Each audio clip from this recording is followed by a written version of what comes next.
Le syndrome du côlon irritable affecte entre 5 et 20% des personnes dans le monde. Et on estime que le côlon irritable est à l'origine de plus d'un tiers des consultations en gastro-entérologie.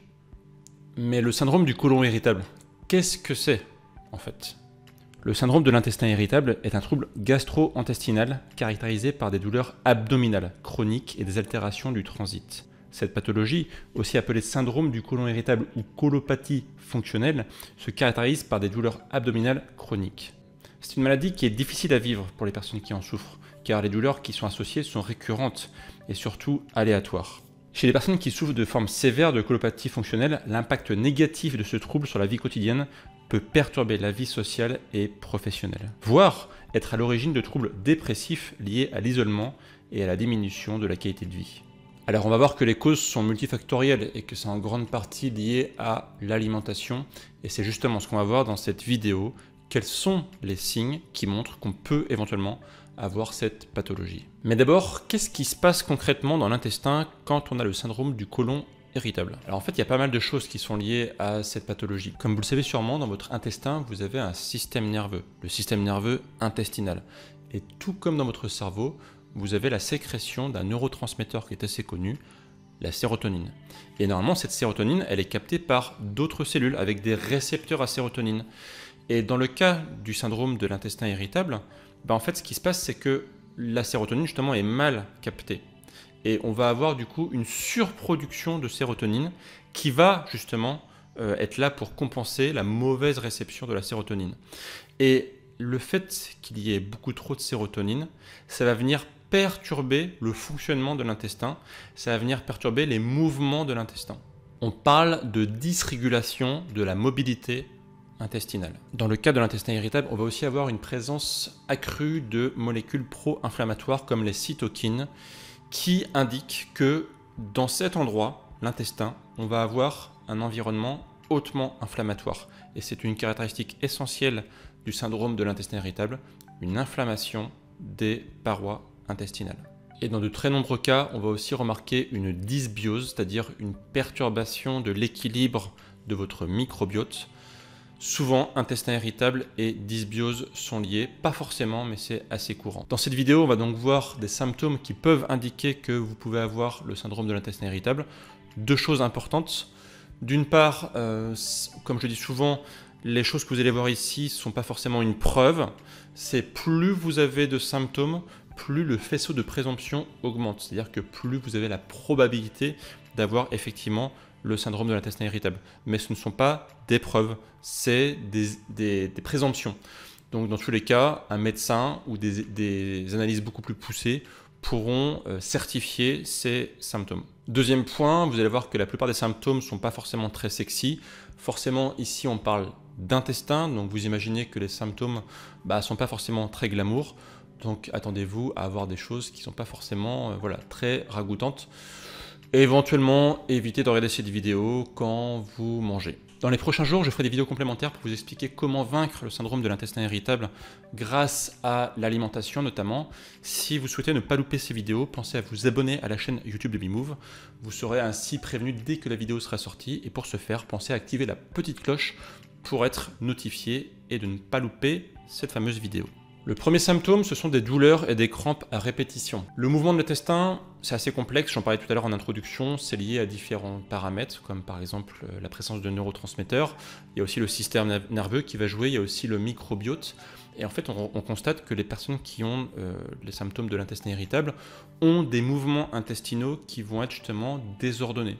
Je l'expliquais tout à l'heure. Et un point important justement, c'est que ces mouvements intestinaux désordonnés vont entraîner des douleurs, des crampes à répétition, surtout dans le bas du ventre, dans la partie abdominale.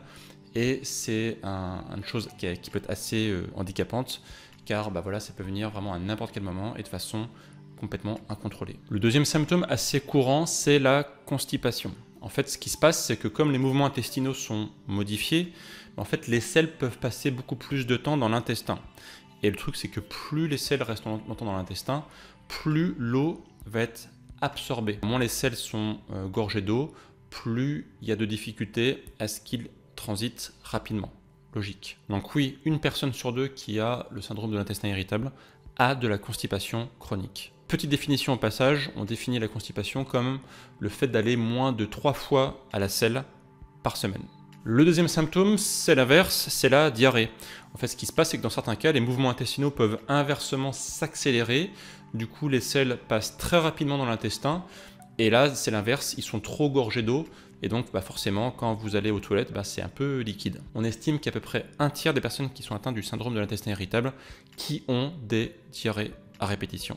Et ça peut vraiment être très handicapant parce que, comme j'expliquais tout à l'heure, ça peut vraiment arriver de façon aléatoire. Et socialement parlant, c'est très compliqué parce que avoir une diarrhée qui arrive sans prévenir, quand on est dehors, quand on est au restaurant, quand on est avec des amis, c'est pas du tout agréable et ça peut provoquer de très très gros problèmes, je vous laisse imaginer. Le quatrième symptôme, c'est un peu le mix de ce qu'on vient de voir, c'est-à-dire constipation, diarrhée en alternance ou de façon pas très claire, et des douleurs et des crampes à répétition. Là aussi, les mouvements intestinaux sont complètement anarchiques, et donc parfois on a la constipation, parfois on a la diarrhée, c'est le bazar. C'est souvent les cas d'intestin irritable les plus graves, et on estime que ça touche en moyenne 20% des personnes qui ont le syndrome de l'intestin irritable. Le symptôme suivant, c'est la création de gaz dans l'intestin, de ballonnement lié à la présence de gaz. Parce que oui, encore une fois, le fait que l'intestin fonctionne pas très bien, ce qui se passe, c'est que les selles du coup peuvent fermenter et ça peut générer du coup des gaz qui sont absolument inconfortables dans le ventre et qui peuvent provoquer là aussi des problèmes d'un point de vue social. Au-delà de ça, ça amène souvent de la douleur. Donc clairement, c'est pas un symptôme qui est très sympathique. Je pense que vous avez déjà tous eu des gaz importants dans le ventre, c'est vraiment pas agréable. Sur une étude qui a étudié 337 patients atteints du syndrome de l'intestin irritable, 83% ont signalé qu'ils avaient des ballonnements et des crampes régulières au niveau de l'intestin. Le symptôme suivant, ce sont des intolérances alimentaires. Oui, en fait, ce qui se passe, c'est que l'intestin, encore une fois, il marche mal.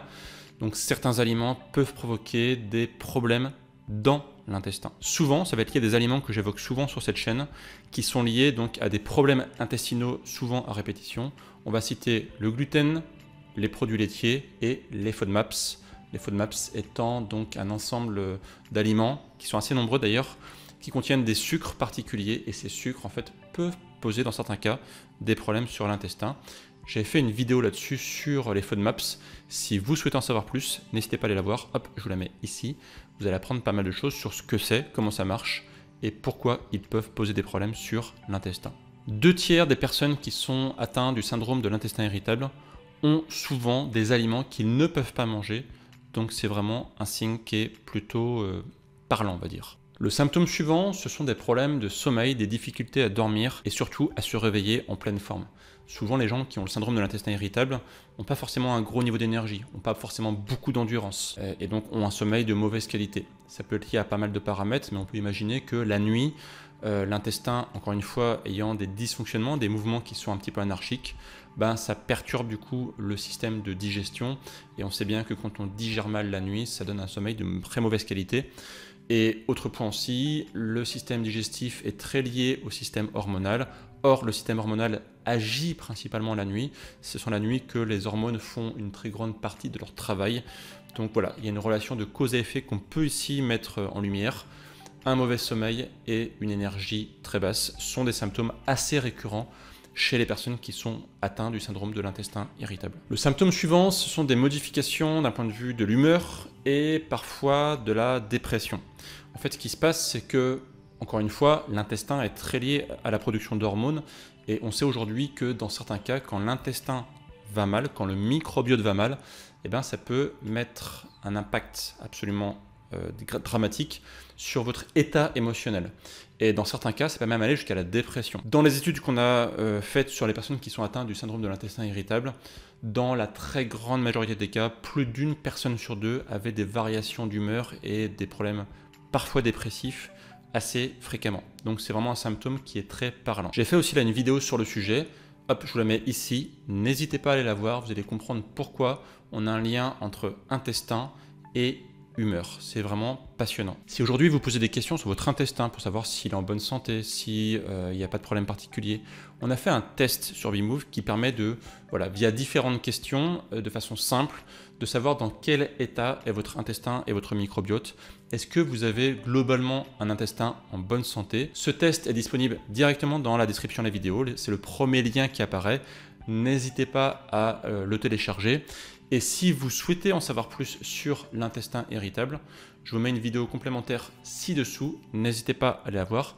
Et moi je vous dis à très bientôt pour de prochaines vidéos. Et d'ici là bien sûr, prenez soin de vous. Ciao!